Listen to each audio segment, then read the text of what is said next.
Welcome to today's Explainer. We're diving straight into an absolutely epic historical narrative. We're talking about a moment in time when human civilization faced what honestly looked like an unstoppable, world-ending threat. It's the incredible story of how a terrifying, globe-spanning empire was finally halted. And get this, it wasn't by some massive rival superpower, but by an army of enslaved orphans. It is a tale of strategy, desperation, and just sheer willpower. Let's get into it. To really grasp the apocalyptic stakes here, imagine standing in the Grand Mosque of Bukhara and hearing these exact words. I am the flail of God.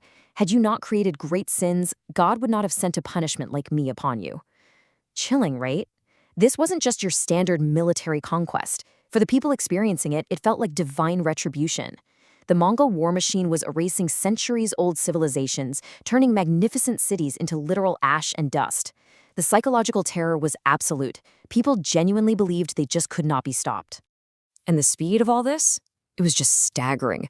In 1206, a resilient outcast named Temujin unites the nomadic tribes of the harsh Central Asian steppes and becomes Genghis Khan. Fast forward a bit to 1219, and they're already pouring into the mighty Khwarezmian Empire. Now, you might be wondering, what made them so terrifyingly fast? Well, Mongol children were quite literally born into the saddle. By age 7, they were fully trained to shoot arrows flawlessly from galloping horses. It's wild to think about. And even after Genghis Khan died in 1227, the empire didn't fall apart. It kept expanding. By 1258, this unstoppable wave crashed into the absolute heart of the Islamic world, Baghdad. The Mongols operated on this chillingly simple binary system. Basically, surrender immediately and pay heavy tribute and you might get to live. But resist, even slightly, they would leave absolutely no trace of you behind. To put that level of annihilation into perspective, when the city of Nishapur tried to resist, the Mongols didn't just execute the people, they built literal mountains out of their skulls. They even slaughtered every single cat and dog in the city just to make absolutely sure no pulse of life remained. That grim reality brings us to 1258, and I want to slow down for a second here because the sheer scale of the tragedy is almost hard to wrap your head around. When Hulagu Khan, that's Genghis's grandson, besieged Baghdad, which was the jewel of the Abbasid Caliphate and the absolute center of global learning, it only took 13 days for the city's defenses to break. 13 days. In the immediate aftermath, the Mongols massacred anywhere from 800,000 to 1 million people. That is an unfathomable loss of human life in just a matter of days. But the destruction didn't stop at human lives. The Mongols completely obliterated the Beald Hikmah, the legendary House of Wisdom.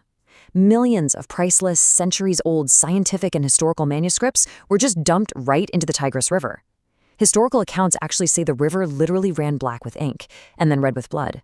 And the Caliph? The Mongols actually had a superstition against spilling royal blood directly onto the earth. So they rolled him up in a carpet and had him trampled to death by their horses. Just like that, the 500-year-old Abbasid Caliphate was gone, and the entire world was in shock.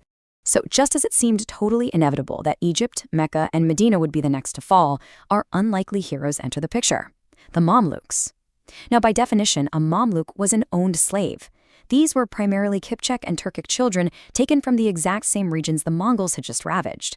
They were sold as orphans in the slave markets of Cairo, bought by Egyptian sultans, and then thrown into these brutal, rigorously disciplined military camps. They were raised for one thing: to be elite, heavily armored warriors.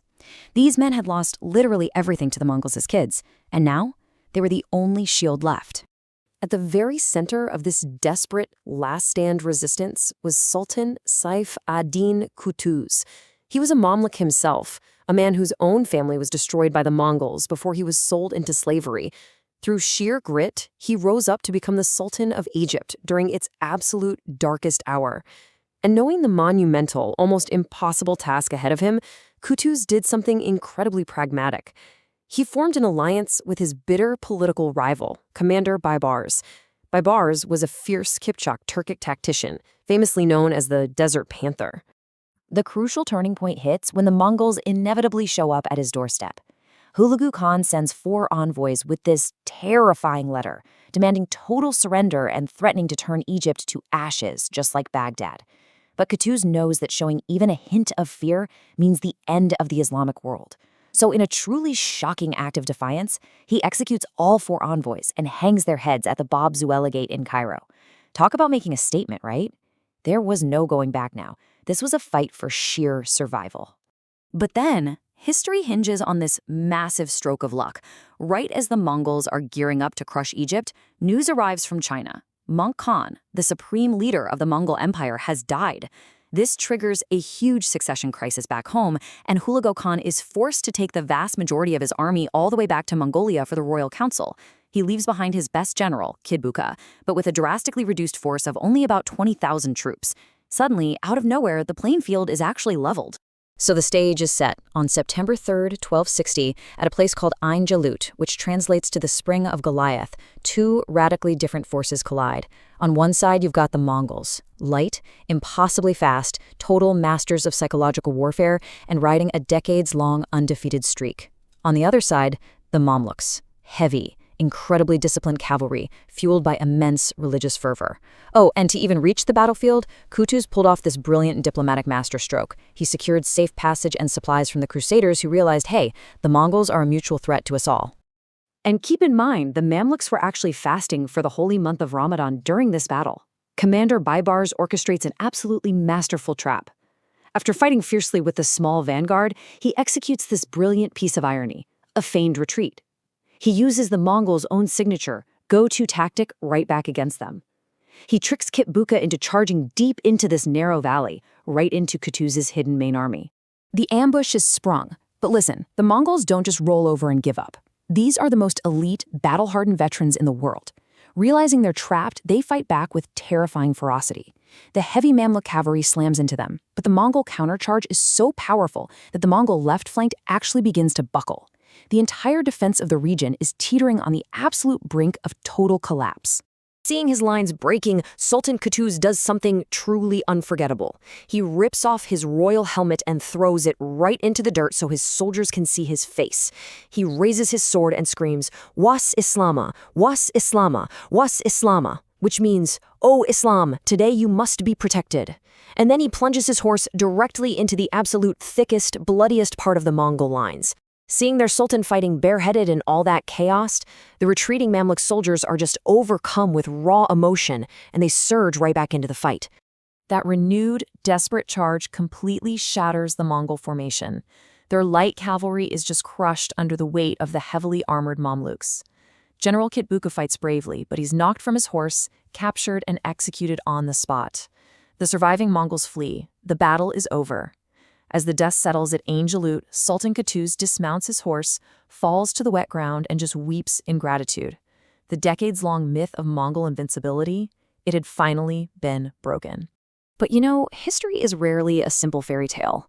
There is a dark, tragic epilogue to our story today. Just days after achieving one of the most consequential military victories in human history, internal political rivalries rear their ugly head. On the journey back to Egypt, Sultan Qutuz is assassinated by his own commanders. And the man who steps right over him to take the throne? His brilliant vanguard commander, Baibars. Baibars would actually go on to rule Egypt and successfully drive the remaining Mongol presence completely out of the region. Now, this whole saga brings us to a really fascinating question. The Mamluks won the battle, yes, but the Mongol Empire was still incredibly vast. So how did the very force that slaughtered millions, dumped the House of Wisdom into the river, and tried to wipe a religion completely off the map, eventually become its greatest protector? Well, the answer is the ultimate historical irony. While the Mongols were halted by the sword at Ain Jalut, they were ultimately conquered by ideology. The western branch of the Mongol Empire, known as the Golden Horde, was led by a man named Berke Khan.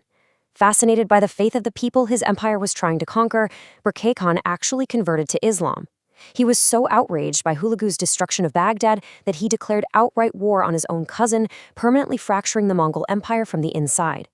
It leaves us with a haunting question to ponder.